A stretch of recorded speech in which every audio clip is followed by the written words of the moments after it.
Hi everyone, welcome to Medicine Note YouTube channel. In this video, we are going to see about diuretics. Diuretics means diuresis, which doubles the urination. Diuretics are the group of drug which causes net loss of sodium and water in urine. When there is excess of sodium and water, to remove it, we use diuretics. When there is more amount of sodium and water in the body, we use diuretics to remove it. And it was found in 1958. Mostly this diuretic acts on nephron. The nephron is an structural and functional unit of kidney. Now we are going to see about the classification. Loop diuretics are furosemide, toracimide, bumetanide, and thiazide diuretics are clopamide, zipamide, hydrochlorothiazide, benzothiazide, chlorothalidone, metolazone, and the potassium sparing diuretics are spironolactone, amiloride, eplerenone, triamtrene. These are the classification of the diuretics. They are classified as loop, thiazide diuretics as well as potassium sparing. In minor category, they are classified into carbonic anhydrase inhibitor, which is acetozolamide, and osmotic diuretic, which is mannitol and grisolor. Now we are going to see about the mechanism of action. The function of this diuretics on nephron and reabsorption, mostly in the nephron. This nephron is divided into 4 parts, which is glomerulus, PCT, proximal convoluted tubule, loop of Henle is the second part, and the third part is DCT, ductal convoluted tubule, early part of the ductal convoluted tubule, as well as the fourth part is collecting duct, as well as late part of the DCT, ductal convoluted tubule. This loop diuretics acts on loop of Henle. This part, the loop diuretics acts on this part, and the thiazide diuretics acts on the early DCT, this part, the third part. The potassium sparing acts on late DCT as well as collecting duct, here, the fourth part. And this is how these are classified into 4 parts. Mechanism of action of loop diuretics. Here it occurs in the loop of Henle. There are 2 transporters which you should remember, which is sodium potassium chloride cotransporter as well as sodium potassium ATPase antibody. This is a blood vessel, this is a cell of the nephron, and this is loop of Henle. This is when there is a brain stimulus, the adrenal cortex is stimulated. This adrenal cortex releases aldosterone. The aldosterone release helps in the reabsorption of the water and salt. There is absorption of sodium potassium chloride from the loop of Henle to the cells of the nephron. Here, this sodium moves into the blood vessel by this sodium potassium ATPase antibody, and the chloride moves into the blood vessels by chloride channel. Now there is only potassium present in the cell.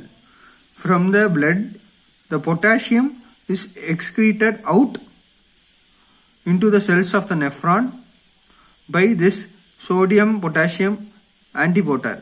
From here, the sodium comes in from the blood vessels, sodium comes out to the cells of the nephron. From the cells of the nephron, it moves into the loop of Henle. This is how the potassium is excreted. Now H2 always follows Na. H2O always follows Na. Water always follows sodium. So when there is the sodium enters from the loop of Henle to the cell, and from the cell to the blood vessels, the H2O also transferred from the loop of Henle to the cell, and the cell to the blood vessels. This is the mode of action of the loop diuretics. When the loop diuretics drug is given, it blocks sodium potassium chloride co-transporter. So there is no reabsorption of sodium potassium chloride. So there is more urination.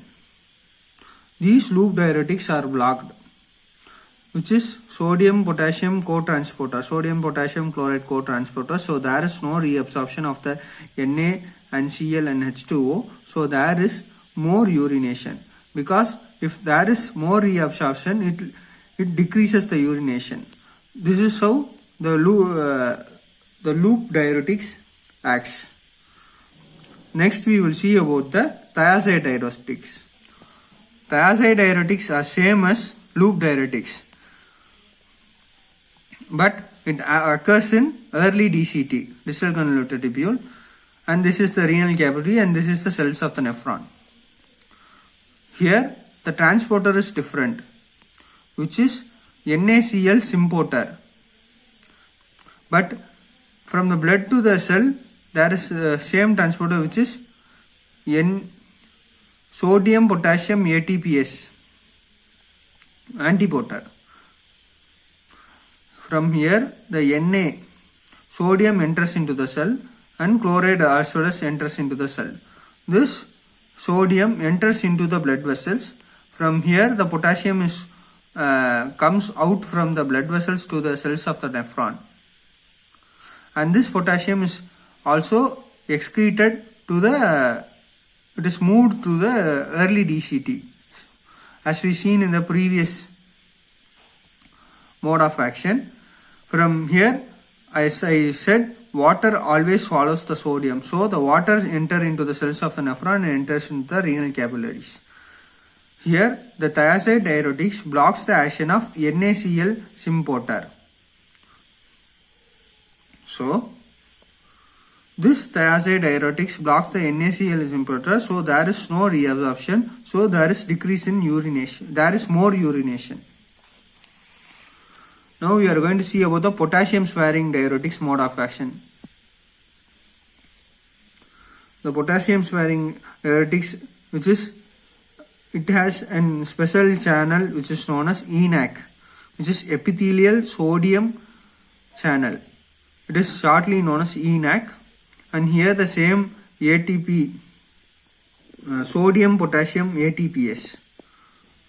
From here the sodium enters into the cell, from cell to the renal capillaries. Same like that, H2O follows the sodium, so it enters to the renal capillaries. From renal capillaries potassium is given out, and the potassium is also moved into the late DCT or collecting duct. When the potassium sparing diuretics are taken, this divides into two parts, in which there are two blockers, aldosterone blockers as well as ENaC blockers. These ENaC blockers blocks this ENaC receptor. As the name suggests, the epithelial sodium blocker is blocked, as we seen in the above previous video. But here it is another divided into aldosterone blockers. It blocks the action of aldosterone. It blocks the action of aldosterone, in which the brain stimulus given to the aldosterone. This aldosterone helps in the reabsorption. So this drugs blocks the action of the aldosterone. This potassium sparing drugs is divided into two, which is aldosterone blockers and ENaC blockers. ENaC blockers blocks the ENaC receptor, and the aldosterone blocker blocks the aldosterone and does not allow the aldosterone to produce. These are spironolactone and eplerenone. The ENaC blockers are amiloride and triapterine. When aldosterone blockers are taken, it blocks the aldosterone directly when it is released from the adrenal cortex. As I said, when the ENaC blockers are taken, it blocks the ENaC receptor present in, so there is no reabsorption.